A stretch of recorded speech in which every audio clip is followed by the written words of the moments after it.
கண்ணாடியை பார்த்து பார்த்து அவர் ஆம்சை இப்படி காமிச்சிட்டு இருந்தாரு. நான் ரொம்ப நேரம் பார்த்தேன். சே இதெல்லாம் வேலைக்கு வராது. நேரம் அவர் முன்னாடி போய் அந்த கண்ணாடி முன்னாடி நின்று என் பனியை நிறுத்தினேன். என்னோட ஆம்சை காமிச்சாருல அவர் பனியை விட்டுட்டு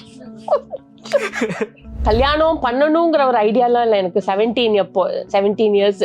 ஸோ அது வந்து சைல்டு மேரேஜ் தான் சொல்ல முடியும். ஸோ அதுதான் சொன்னேனே, எனக்கு அவ்வளோவா இன்ட்ரெஸ்ட் இல்லை இந்த ஆக்டிங் இதிலலாம். மேபி ஒரு வேளை இப்போ இருக்கிற மாதிரி மூவிஸ்லாம் அப்போ கிடச்சிருந்ததுன்னா எனக்கு அந்த மேரேஜுங்கிற தாட் போயிருந்திருக்காதோ என்னவோ தெரியல. நான் எதிர்பார்த்தது வந்து தமிழில் எனக்கு கிடைக்கல. ஏன்னா நான் முக்கியமாக வந்து நான் சின்ன குழந்தையிலேருந்து தமிழ்லேருந்து தான் வந்தேன் நான் தமிழ். ஸோ தமிழில் வந்து எனக்கு பெரிய ஸ்கோப்பே இவங்க யாருமே எனக்கு கொடுக்கல அப்படின்னு நம்ம வந்து ஒரு நெக்லெக்ட் பண்ண ஆரம்பித்தாங்க. அதுக்கு என்ன ரீசன் தெரியல. நான் 8 months வந்து நான் வெறும் மார்னிங் ஆஃப்டர்நூன் ஒரு ஆப்பிள், மார்னிங் அந்த பாதாம் சாப்பிடுவேன் இல்லையா, அதுக்கப்புறமா வந்து ஒரு ப்ரோட்டீன் மில்க் மாதிரி ஒன்று இருக்கும், அது குடிச்சிடுவேன். அவ்வளோதான் மார்னிங் பிரேக்ஃபாஸ்ட்க்கு. லஞ்ச் வந்து ஒரு ஆப்பிள் சாப்பிடுவேன், நைட்டு ஒரு ஆப்பிள் சாப்பிடுவேன். அவ்வளோதான். அந்த டைமில் குஷ்பு அவங்க கூட குண்டாக தான் இருந்தாங்க, மீனா அவங்க குண்டாக தான் இருந்தாங்க. ஸோ அது வந்து குண்டுன்னு நம்ம குண்டுங்கிறது வந்து எக்ஸசிவான ஒரு இதை தான் நம்ம குண்டுன்னு சொல்ல முடியும். இப்போ தமிழில் என்னென்ன சொன்னாங்க, குண்டா இருக்கேன் அப்படின்னு சொன்னாங்க. ஆனால் மலையாளத்தில் என்ன அக்செப்ட் பண்ணிக்கிட்டாங்க. அது ஏன் அது அப்படி பண்ணாங்க? அவங்களுக்கு முக்கியமானது ஆக்டிங் பர்ஃபார்மன்ஸ் தான். இங்கே வந்து அப்பியரன்ஸை பார்க்க ஆரம்பிச்சாங்க. இறந்து போனவங்களே நினச்சிட்டு உட்காந்துட்டோன்னா அதுக்கப்புறம் நம்ம அங்கேயே தான் ஸ்டக் ஆகிடுவோம். So we have to move on. ஏன்னா என்னை டிபெண்ட் பண்ணி என் ஃபேமிலி இருக்குது, என் சன் இருக்கான், என் அப்பா இருக்கார். ஸோ அவங்களுக்காகவாது நான் என்னோட கஷ்டங்கள் எல்லாம் பின்னாடி போட்டுட்டு நான் முன்னாடி ஃபார்வர்ட் ஆகணுங்கிறதுனால தான் நான் தைரியமாக ஆக ஆரம்பித்தேன்.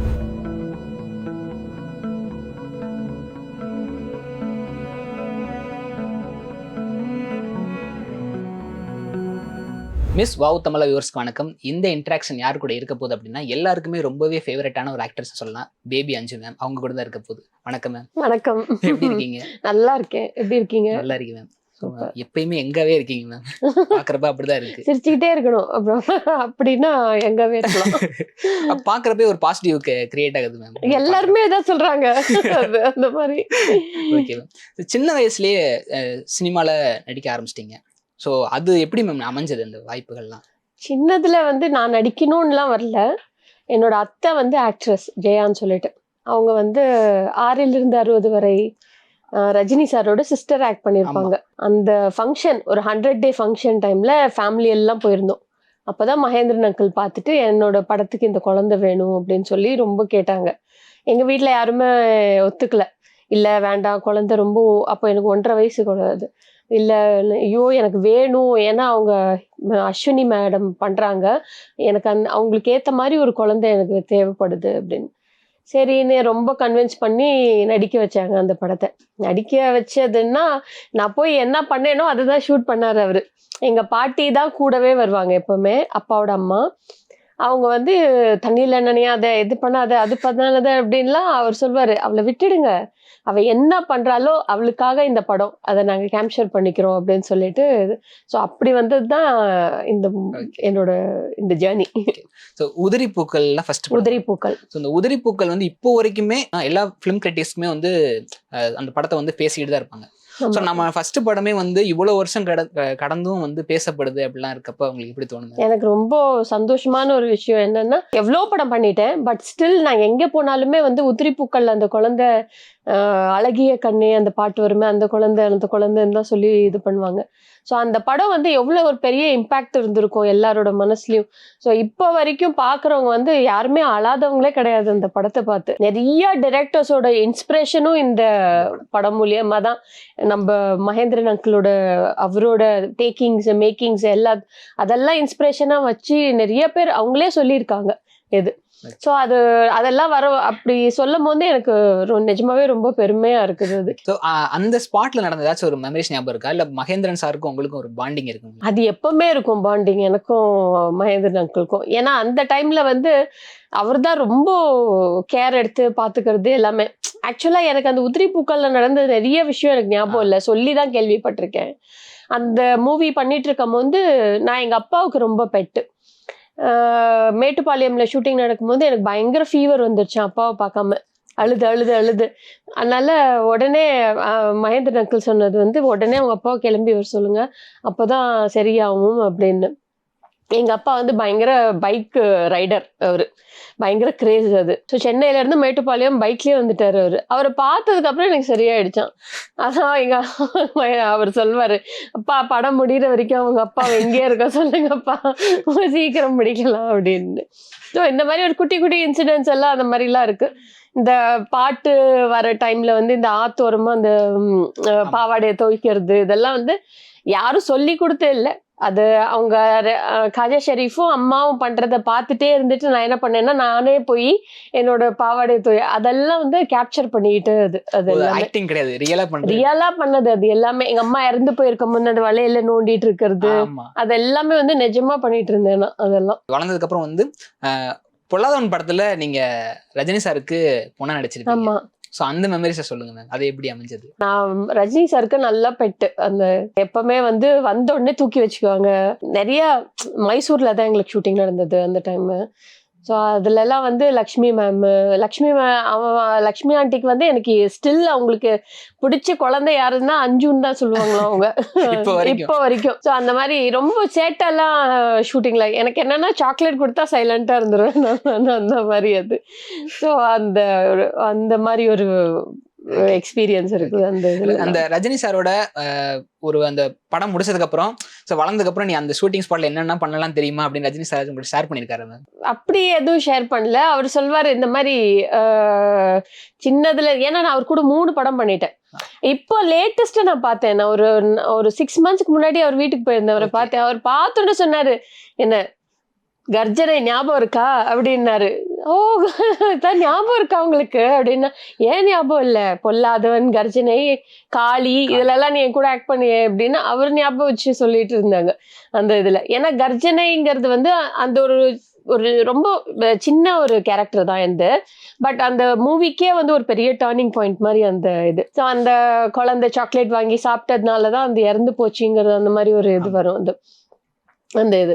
ஸோ அதுலலாம் சொல்வாரு, ஐயோ பயங்கர வாழு நீ வாழுன்னு. சின்ன வயசுல இருந்து சினிமால இருந்து இப்போ வரைக்குமே ஒரு சஸ்டெயின் பண்ணிக்கிட்டு இருக்கீங்க.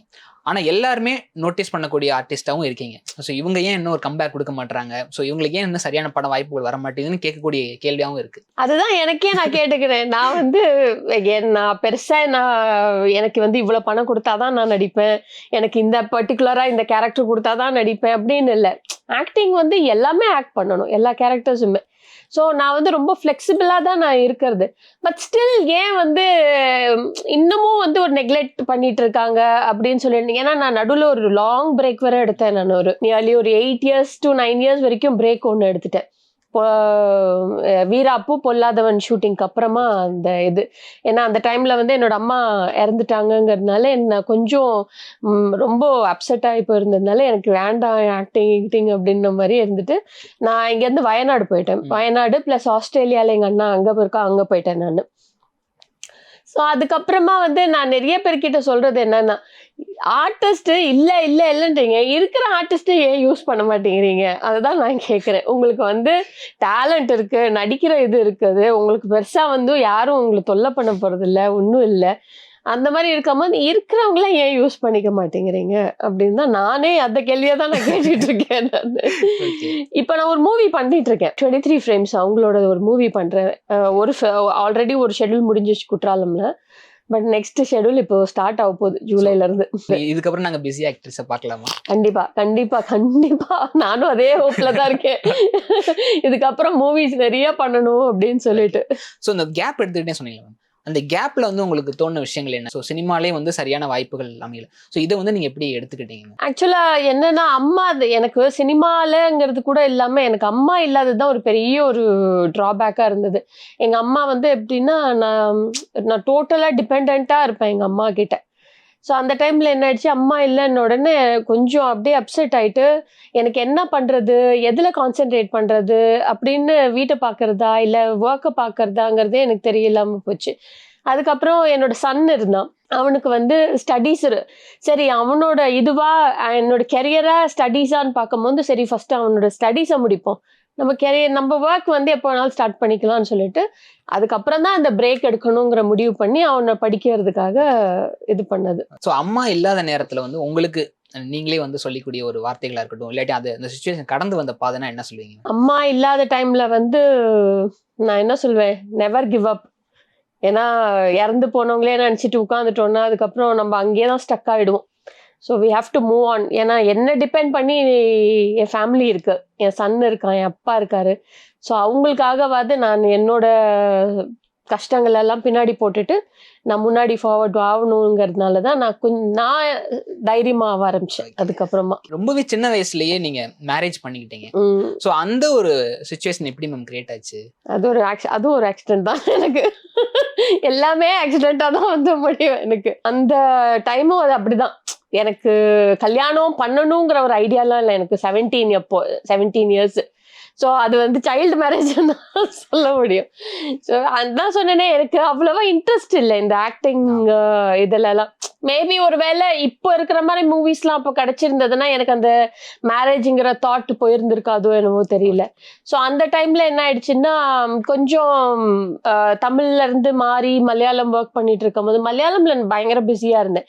ஆனா தமிழ்ல என்ன பண்ண ஆரம்பிச்சாங்கன்னா, சில கேரக்டர்ஸ் வந்து நல்ல ஹீரோயினா பண்ணிட்டு இருக்கிற டைம்ல சிஸ்டர் இந்த மாதிரி எல்லாம் வர ஆரம்பிச்சேன்னு நானே கொஞ்சம் அவாய்ட் பண்ண ஆரம்பிச்சேன். அது அதனால சரி அப்படின்னு சொல்லிட்டு மலையாளம், ஏன்னா மலையாளம் பொறுத்த வரைக்கும் என்னன்னா ஆக்டிங்கை வந்து அவங்களுக்கு ரொம்ப முக்கியம். இப்ப யாரு அப்பியரன்ஸ் எல்லாம் ஒன்றும் பெருசு கிடையாது. இப்ப தமிழ்ல என்னன்னா சொன்னாங்க, குண்டா இருக்கேன் அப்படின்னு சொன்னாங்க. ஆனா மலையாளத்துல என்ன அக்செப்ட் பண்ணிக்கிட்டாங்க. அது ஏன் அது அப்படி பண்ணாங்க, அவங்களுக்கு முக்கியமானது ஆக்டிங் பர்ஃபார்மன்ஸ் தான். இங்க வந்து அப்பியரன்ஸை பார்க்க ஆரம்பிச்சாங்க. ஸோ நான் என்ன ஆச்சு, இப்போ இவங்க சொல்ற அளவுக்கு நான் டக்குன்னு இழைக்கவும் முடியாது. நான் சரி நம்மளுக்கு வந்து கரெக்டான கேரக்டர் என்னென்ன பண்றேன்னு நான். ஸோ அதில் எனக்கு ஆப்பர்ச்சுனிட்டி கிடைக்கும் போது நான் மலையாளம் ஜாஸ்தி ஒர்க் பண்ண ஆரம்பிச்சேன். இங்கே அந்த ஒரு எப்படி சொல்றது, ஒரு டிப்ரெஷன் அந்த நம்மளுக்கு வந்து நான் எதிர்பார்த்தது வந்து தமிழில் எனக்கு கிடைக்கல. ஏன்னா நான் முக்கியமா வந்து நான் சின்ன குழந்தையிலேருந்து தமிழ்லேருந்து தான் வந்தேன் நான். ஸோ தமிழில் வந்து எனக்கு பெரிய ஸ்கோப்பே இவங்க யாருமே எனக்கு கொடுக்கல அப்படின்னு நம்ம வந்து ஒரு நெக்லெக்ட் பண்ண ஆரம்பிச்சாங்க. அதுக்கு என்ன ரீசன் தெரியல. நம்ம ரீசன் தெரிஞ்சாவது நம்ம அப்பா நிம்மதியாக இருந்துக்கலாம். அப்பா இதான் ரீசன் தெரியல. ஏன் நம்மள நெக்லெக்ட் பண்ணுறாங்கன்னு தெரியல. கேட்டால் அவங்க வந்து மலையாளத்தில் பிஸியாக இருக்காங்க. சரி, இங்கே நீங்கள் கேட்டால் தானே நான் சொல்ல முடியும் நான் இப்படி பிஸியாக இருக்கேன்னா இல்லை ஒர்க் பண்ணுறேன்னா அப்படின்னு சொல்லிட்டு அப்படின்னு. அந்த மாதிரி ஒரு எப்படி சொல்றது, சே நம்மளுக்கு இந்த ஆக்டிங் செட் ஆகலப்பா, நம்மளுக்கு இது ஒன்றும் பெருசா எது வரல, நம்ம பேசாம வந்து ஒரு ஃபேமிலியா செட்டில் ஆயிடுவோம் அப்படின்னு யோசிச்சுதான் நான் அந்த மேரேஜ் இதுக்கு போனது. நான் ஸோ அங்கே வந்து ஒரு சுச்சுவேஷன் கிரியேட் ஆகுது. ஏன்னா சின்ன வயசுலேயே நம்மளுக்கு அந்த மாதிரி தாட்லாம் அந்த மாதிரி சுச்சுவேஷன் ஃபேஸ் பண்ணுறது ஒரு தைரியம் வேணும். ஸோ அங்கேருந்து வெளியே வந்து ஒரு ப்ராப்ளம் கிரியேட் ஆகுதுன்றப்ப தனியா நீங்க எப்படி சர்வே பண்ணிக்கிட்டீங்க? தனியா வந்து அதான் சொன்னேன், நான் எப்பவுமே என்னோட வீட்டுல வந்து பயங்கர ஒரு ஸ்ட்ராங்கா தான் என்னை வந்து வளர்த்தாங்க. என் பிரதர்ஸ்லாம் கூட எங்க அம்மா கிட்டே நான் சொல்வேன், என் தம்பிங்களை வந்து பொன் குழந்தை மாதிரி வச்சிருக்கீங்க, என்ன பையன் மாதிரியே வச்சிருக்கிறீங்க. தனியா என்ன தைரியமா இப்போ ஷூட்டிங் முடிச்சு லேட்டா வரேன்னா கூட தைரியமா இருப்பாங்க. நான் ஷூட்டிங்க்கு அவுடோர் தனியா போறேன்னா அதுவும் தைரியமா இருப்பாங்க. ஏன்னா என் மேல ஒரு ட்ரஸ்ட் அவங்களுக்கு இருக்கும். அவ வந்து பத்திரமா இருப்பா, அவ வந்து தைரியமானவ அப்படின்னு சொல்லிட்டு. ஸோ அதனால வந்து எல்லாமே நம்மளுக்கு எல்லா டைமும் தைரியமா இருந்து எடுத்துக்க முடியுங்கிறது கிடையாது. பட் நம்ம முடிஞ்ச அளவுக்கு நம்மளை தைரியப்படுத்திக்கலாம். அது பண்ணி தானே நம்ம கொஞ்சம் கிராஸ் பண்ணி வரணும். நம்ம அந்த மாதிரி தான் வந்தேன் நானும். அதுக்கப்புறம் பையன் வந்துட்டான். ஸோ பையன் வந்துட்டாருன்றப்ப சிங்கிள் பேரண்டா வந்து பையனை வளர்க்கணும் அப்படின்னு சொல்லி ஒரு ப்ரெஷர் இருக்கும். சொசைட்டி வைஸும் வந்து ஒரு தனியான ஒரு பொதுவான ஒரு பார்வை வைக்கிறோம். ஸோ இதெல்லாம் எப்படி மேம் ஹேண்டில் பண்ணிக்கிட்டீங்க? எனக்கு சொசைட்டி பத்திலாம் அவ்வளோ அவங்க யாருமே அப்படி கேள்வியும் கேட்கல, ஒன்றும் இல்லை. எனக்கு அதான் சொன்னேனே, பையனை வந்து ஒரு 5-6 இயர்ஸ் வரைக்கும் அம்மா இருந்ததுனால நான் கொஞ்சம் தைரியமா ஒர்க் பண்ணிட்டு இருந்தேன். அதுக்கப்புறம் அம்மா இறந்ததுக்கு அப்புறம் தான் என்ன பண்றதுன்னு தெரியாம ஒரு கன்ஃபியூஷன்ல ஆயிடுச்சு. அப்பதான் சரி ஃபர்ஸ்ட் இவனோட படிப்பை முடிப்போம். ஏன்னா நான் என்னோட ஆக்டிங்னு போயிடுச்சுன்னா அவனோட கெரியர் ஸ்பாயில் ஆயிடும். அதனால அவன் ஃபர்ஸ்ட் முடிக்கட்டும் படிப்பை முடிச்சதுக்கப்புறம் நம்ம வருவோம் திருப்பி அப்படிங்கிறதுனால தான் நான் கம்ப்ளீட்டாக அவனை போர்டிங்கில் போட சொன்னாங்க. எனக்கு போர்டிங்லலாம் போட இஷ்டம் இல்லை. அதனால நான் டே ஸ்காலர்லேயே போடுறேன், நான் கூடவே இருக்கேன், பரவாயில்ல, என் கெரியர் தானே, பரவாயில்ல பார்த்துக்கிறேன் அப்புறமான்னு சொல்லிட்டு தான் நான் அந்த ஒரு போல்டு டெசிஷன் எடுத்து தான் நான் அவனுக்காக குவிட் பண்ணேன் நான். அதுக்கப்புறம் +2லாம் முடித்தோம். திருப்பி நாங்கள் இங்கே சென்னையே ஷிஃப்ட் ஆனேன். ஷிஃப்ட் ஆனதுக்கப்புறம் சரி என்ன பண்ணலாம் அப்படின்னு யோசிச்சுட்டு இருக்கிற டைமில் தான் எனக்கு ஃபஸ்ட்டு மகராசி சன் டிவி சீரியல் வந்தது. சரி அது ஒர்க் பண்ணுவோம் நம்ம அப்படின்னு சொல்லிட்டு அது ஒர்க் பண்ண ஆரம்பிச்சேன். அது அப்படியே கண்டினியூ ஆகி இப்போ வந்து போயிட்டுருக்கு. நீங்கள் வெயிட் கெயின் பண்ணீங்களா? ஸோ அது வந்து எல்லாருக்குமே வந்து ஒரு இதாக இருந்துச்சு. மேம் ஏன் இப்படி வெயிட் கெயின் பண்ணாங்க, ஒரு வேளை சம்திங் டிப்ரெஷன் காரணமாக வெயிட் பண்ணாங்களா அப்படின்னு ஏன் பண்ணாங்கன்ற ஒரு இது இருக்குங்க. ஸோ அந்த இதை பற்றி சொல்ல முடியுமா? ஏன்னா நீங்கள் சொன்னீங்க அதனால தான் வந்து நிறைய வாய்ப்புகள் தமிழ் சினிமாவில் வராமல் போச்சு அப்படின்னீங்க. ஸோ அதை பற்றி சொல்ல முடியுமா? எனக்கு நார்மலாகவே நான் சின்ன வயசுலேருந்தே வந்து கொஞ்சம் சப்பியாக தான் இருப்பேன். நான் ஒல்லியாலாம் நான் என்றைக்குமே இருந்ததே கிடையாது. கேளடி கண்மணி பார்த்தாலே அந்த மூவி பண்ணிட்டு இருக்கும் போது நான் வந்து 6th ஸ்டாண்டர்ட் படிக்கிறேன். யாருமே நம்ப மாட்டாங்க. நீங்க 6th இல்ல 10வது படிச்சிருக்கீங்க, பெரிய பொண்ணு மாதிரி இருக்கீங்க. நான் சொன்ன பில்ட்டே அந்த மாதிரி இருக்குப்பா, நான் என்ன பண்றது அப்படின்னு. ஸோ அது ஒரு ஜெனட்டிக்கா இந்த மாதிரி வந்துட்டு இருந்தது. அது நம்ம எவ்வளவுதான் டயட் கேட்ன்னு சொல்லி எவ்வளவுதான் இது ட்ரை பண்ணாலும் நம்ம ஓரளவுக்கு தான் கண்ட்ரோல் பண்ண முடியுமே தவிர, அதுக்கப்புறம் மறுபடியும் நம்ம திருப்பி ஒரு இந்த இண்டஸ்ட்ரி இந்த ஷூட்டிங் பொறுத்த வரைக்கும் டைம் அப்படிங்கிறது கிடையாது. அன்டைம் ஃபுட்டு, அன்டைம் ஸ்லீப்பு அந்த மாதிரிலாம் இருக்கு. ஸோ அதெல்லாம் இம்பேலன்ஸ் ஆகும்போது ஆட்டோமேட்டிக்காக வெயிட் போட ஆரம்பிக்கும். ஸோ நிறைய ஆர்டிஸ்ட் அதுக்கு தான் ஜிம் போகிறாங்க எல்லாம். ஆனால் எனக்கு ஜிம்மில் வந்து பெருசாக ஒரு இதெல்லாம் கிடையாது. நான் வந்து பேட்மிண்டன் ஸ்டூடெண்ட்டு. நான் பேட்மிண்டன் தான் போயிட்டு இருக்கிறது. ஸோ நான் என்ன பண்ணுவேன், நான் தான் சொல்வேன் எனக்கு ஒல்லியாலாம் வேணாம், நான் எனக்கு அப்படியே மெயின்டைன் பண்ணிட்டு இருந்தா போதும். நான் இதுக்கு மேல ஒன்றும் ஹீரோயினெல்லாம் நடிக்க போறது கிடையாது. நான் பண்ண போற கேரக்டருக்கு நான் இப்படியே இருந்தேன், இதை விட கொஞ்சம் கம்மியாயிட்டு அதை அப்படியே மெயின்டைன் பண்ணிக்கிறேன் நான் அப்படின்னு தான் இருக்கேன். ஆனா உங்களுக்கு என்னைக்காவது தோணி இருக்கா மேம், வெயிட் கெயின் பண்ணனாலதான் எனக்கு சினிமா வாய்ப்புகள் வர மாட்டேங்குது, நம்ம என்னைக்காவது வெயிட் கம்மி பண்ண? நான் வெயிட் கம்மி பண்ணியும் பார்த்துட்டேன். அவங்க அதே ரீசன் சொல்லும் போது சரி ஓகே மேபி வேற ஏதாவது அவங்களுக்கு ரீசன் இருக்குமோ என்னவோ தெரியல அப்படிங்கிறதுனால தான் நான் என்னோட வெயிட்டை பத்தி நான் கவலைப்படுறதே கிடையாது. பிகாஸ் நம்மளுக்கு வந்து ஆக்டிங் வந்து ரொம்ப முக்கியம். அதுக்கப்புறமா அடுத்தது நம்மளோட ஹெல்த் வைஸ்ல வந்து நான் எந்த அளவுக்கு வந்து ஃபுட்டு மூலியமா அந்த மாதிரி நான் நிறைய இது பார்த்துட்டு இருக்கேன். ஸோ நான் எனக்கு ஏற்ற மாதிரி என்னோட கேரக்டர்ஸ்க்கு ஏற்ற மாதிரி நான் என்னோட பாடியை நான் மெயின்டைன் பண்ணிட்டே இருக்கேன் நான். ஸோ அது போதும்னு அப்படியே விட்டுட்டேன். ஸோ இந்த ஹெல்த்தி ஃபுட்னு சொன்னீங்களா மேம்? ஆமாம். ஸோ நீங்கள் என்னென்ன ஹெல்த்தியான ஃபுட்டுன்னு பார்த்தா நான் காலையில் ஒரு 6-7 பாதம் ஊற வச்சு சாப்பிட்ருவேன் நான். அதுக்கப்புறமா இந்த மல்டிகிரெயினில் ஏதாவது பண்ணி சாப்பிட்டுடுவேன். அதுக்கப்புறம் மத்தியானம் பாயில்டு வெஜிடபிள் 2 eggs ஒயிட் மாத்திரம் சாப்பிடுவேன். நைட்டு வெறும் ஒரு சூப் குடிப்பேன். அவ்வளோதான். ரொம்ப எக்ஸ்ட்ரீம் டயட் இருக்கணும்னா டெய்லி 2 ஆப்பிள் தான் சாப்பிடுவேன். 2 ஆப்பிள் தான் 8 months வந்து நான் வெறும் மார்னிங் ஆஃப்டர்நூன் ஒரு ஆப்பிள், மார்னிங் அந்த பாதாம் சாப்பிடுவேன் இல்லையா, அதுக்கப்புறமா வந்து ஒரு ப்ரோட்டீன் மில்க் மாதிரி ஒன்று இருக்கும், அது குடிச்சிடுவேன். அவ்வளோதான் மார்னிங் பிரேக்ஃபாஸ்ட்க்கு. லஞ்ச் வந்து ஒரு ஆப்பிள் சாப்பிடுவேன், நைட் ஒரு ஆப்பிள் சாப்பிடுவேன். அவ்வளோதான். ஆனா உங்களுக்கு என்னைக்காவது தோணிருக்கா மேம், அதாவது இந்த தமிழ் சினிமால வந்து இந்த வெயிட் கெயின் வச்சுதான் வந்து இது பண்றாங்க அப்படின்னு, ஆனா அது எல்லாமே தமிழ் சினிமால அதை நெகட்டிவா பாக்குறாங்க. ஸோ நீங்க அது பாசிட்டிவா எடுத்துக்கிட்டீங்களா? அந்த எனக்கு இதுதான் அந்த ஒரு சுச்சுவேஷன் கிரியேட் ஆன ஒரு மொமெண்ட் ஆச்சு இருந்துச்சுன்னா மேம்? அப்போ எனக்கு கொஞ்சம் ஒரு மாதிரி தான் இருந்தது. என்னடா இது நம்ம வந்து எப்படி சொல்றது, அந்த டைம்ல குஷ்பு அவங்க கூட குண்டாதான் இருந்தாங்க, மீனா அவங்க குண்டாதான் இருந்தாங்க. ஸோ அது வந்து குண்டுன்னு நம்ம குண்டுங்கிறது வந்து எக்ஸசிவான ஒரு இதை தான் நம்ம குண்டுன்னு சொல்ல முடியும். நாங்கெல்லாம் வந்து ஒரு எப்படி சொல்றது, ஒரு நார்மல் சைஸை விட நாங்கள் ஒரு ஒரு அளவுக்கு நாங்கள் கொஞ்சம் ஒரு பிளம்பி சைடில் தான் இருந்தது அந்த டைம்ல. ஸோ எல்லாருமே வந்து சர்ஜரி அந்த மாதிரிலாம் போகும்போது எனக்கு அந்த ஆர்டிஃபிஷியலான ஒரு விஷயத்துல எனக்கு போகிறதுக்கு அவ்வளோ உடன்பாடு இல்லை. அதனால நான் வந்து வேண்டாம், எனக்கு அப்படிதான் வந்து உடம்ப கஷ்டப்படுத்திட்டு எல்லாம் நான் வந்து இது பண்ண வேண்டாம் அப்படிங்கிறது தான் எனக்கு அப்போ தோணுச்சு. எனக்கு அந்த இதுல சரி நம்மளுக்கு வந்து அதனால தான் நான் ஏன் ஜாஸ்தி மலையாளம்ல கான்சென்ட்ரேட் பண்ண ஆரம்பிச்சேன்னா, அவங்க என்னோட அப்பியரன்ஸை பார்க்கவே இல்லை.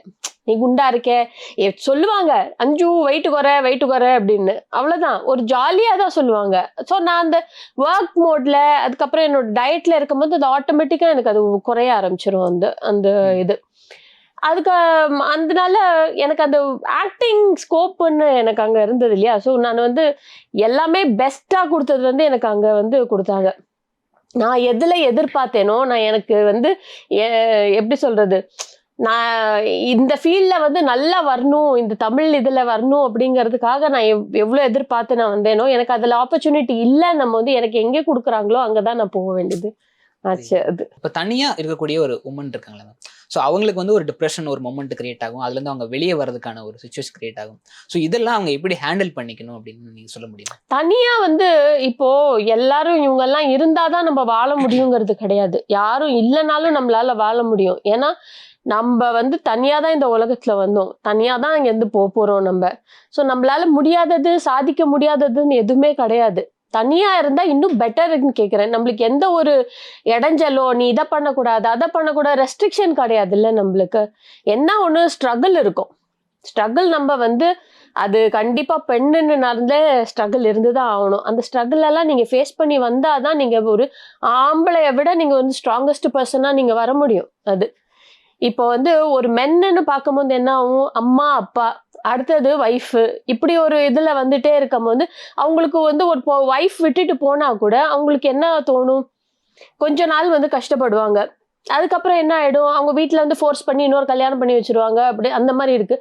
பொண்ணுன்னு வரும்போது அது என்ன ஆயிடும்னா, அந்த பொண்ணு வேற யாரையாவது கல்யாணம் பண்ணிக்கிட்டா கூட அது தப்பாயிடும், வேற யாரையாவது லவ் பண்ணா கூட தப்பாயிடும். அந்த மாதிரி ஒரு நிறைய ஒரு இக்கட்டான ஒரு விஷயம் எல்லாம் இருந்துட்டு இருக்கு. ஸோ தனியா இருந்தா கூட ஸ்ட்ராங்கா இருக்க கத்துக்கணும்.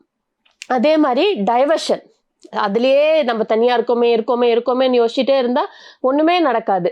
நம்ம அடுத்தடுத்த விஷயங்க என்ன டெவலப் பண்ணலாம், நம்ம என்ன பிஸ்னஸ், இப்போ எவ்வளோ பிஸ்னஸ் வந்துடுச்சு, ஆன்லைன் பிஸ்னஸ், எவ்வளோ விஷயங்கள், எவ்வளோ பசங்க. ஏதாவது நம்ம சென்னையில இருந்துகிட்டு நம்ம யோசிக்கிற எங்கெங்கயோ கிராமத்துல இருக்கிறவங்க எல்லாம் வந்து என்னென்னவோ பண்ணிட்டு எப்படி சொல்றது, அவங்கவுங்க லைஃபை சர்வைவ் பண்ணிட்டு இருக்காங்க.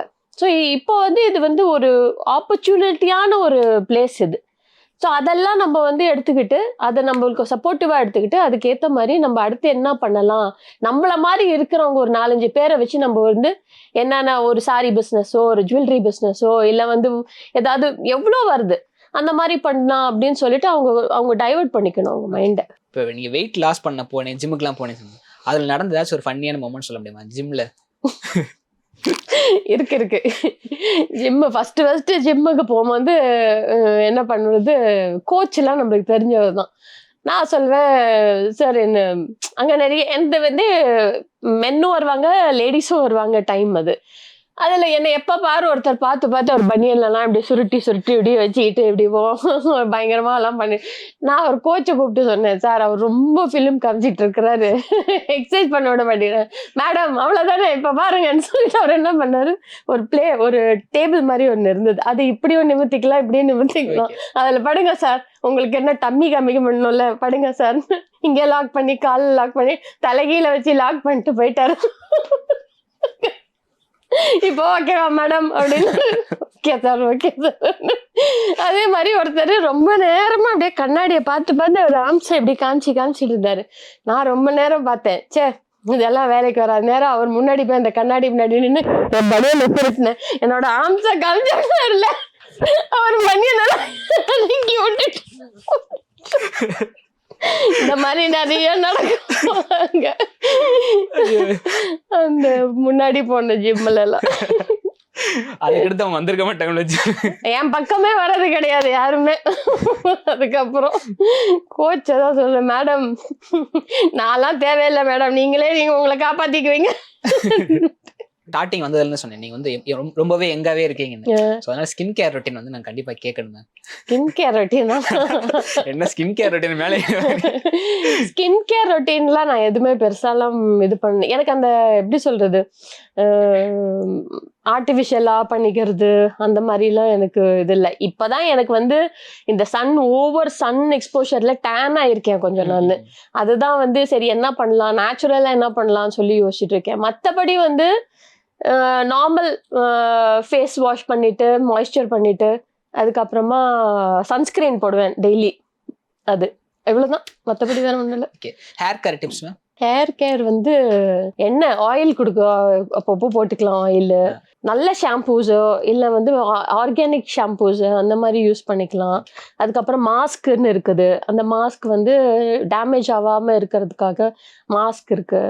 ஸோ நாங்கள் வந்து நிறைய இந்த ஹேர் ஸ்ப்ரே அது இதுன்னு அடிச்சு நிறைய டேமேஜ் ஆகுது ஹேர், நிறைய ட்ராப் ஆகுது ஹேர். இதுக்கெல்லாம் அப்பப்போ போய் இந்த மாதிரி ஏதாவது ஒன்று கொடுத்துட்டு வருவோம். நீங்க இங்க தமிழ் சினிமால இருந்துட்டு இந்த மலையாள சினிமாலையும் போய் நடிச்சிருக்கீங்க. ஸோ இங்க இருக்கக்கூடிய ஒரு லைட்டா இருக்கட்டும் சரி, இங்க இருக்கக்கூடிய ஃபுட் ரொட்டீன்னாலும் சரி, ஹேர்ல வந்து இதாக இருக்கும். ஸோ மலையாளத்துக்கு போனப்போ வந்து அங்க வந்து ஒரு நேச்சர் பேஸ்ல இருக்கக்கூடிய ஒரு ஃபுட் ஐட்டம்ஸா இருக்கட்டும் சரி, ஹேர் கேரக்டர்ஸா இருக்கட்டும், அங்க எப்படி எடுத்துக்கிட்டீங்க? அங்க Normal. எப்பவுமே வந்து ஆயில் எனக்கு ஷூட்டிங் முடிஞ்ச உடனே everyday, I mean not everyday, 3 days once நல்லா ஆயில் மசாஜ். அங்கே ஷூட்டிங்ல அந்த நம்ம ஹேர் ட்ரெஸ்ஸர் இருப்பாங்க, அவங்களே நல்லா ஆயில் மசாஜ் கொடுத்துருவாங்க. கொடுத்த உடனே திருப்பி வந்து வாஷ் பண்ணிட்டு ஒரு நாள் விட்டுட்டு நைட் மார்னிங் ஷூட்டிங் போகும்போது ஹேர் வாஷ் பண்ணிட்டு போயிடுவேன். நான் நிறைய சன்ஸ்கிரீன் தான் போடுவோம், ஏன்னா டேன் ஆகுங்கிறதுனால சன்ஸ்கிரீன் போட்டுட்டு அதுக்கப்புறமா அது மேலே மேக்கப் போடுறது. ஸோ இப்படி தான் பாதுகாத்துட்டு வந்துட்டு இருக்குது ஸ்கின்னை. ஸோ இவ்வளவு நேரத்தை ஒதுக்கி எங்களுக்காக இன்டர்வியூ கொடுத்ததுக்கு ரொம்ப ரொம்ப நன்றி ma'am. Thank you thank you so much. நிறைய மெமரிஸ் ஷேர் பண்ணதுக்கு ரொம்ப ரொம்ப தேங்க்ஸ். Thank you thank you thank you. பெண்களுக்காக ஸ்பெஷலா மிஸ் வாவ் தமிழா அப்படின்னு சேனல் ஆரம்பிச்சிருக்காங்க. ஸோ அதை சப்ஸ்கிரைப் பண்ணுங்க. அதுல லேடிஸ்க்கான எக்ஸ்க்ளூசிவ் நிறைய விஷயங்கள் அதுல போஸ்ட் பண்ண போறாங்க. அதை பாருங்க, என்ஜாய் பண்ணுங்க அண்ட் சப்ஸ்கிரைப் பண்ணுங்க மிஸ் வாவ் தமிழா.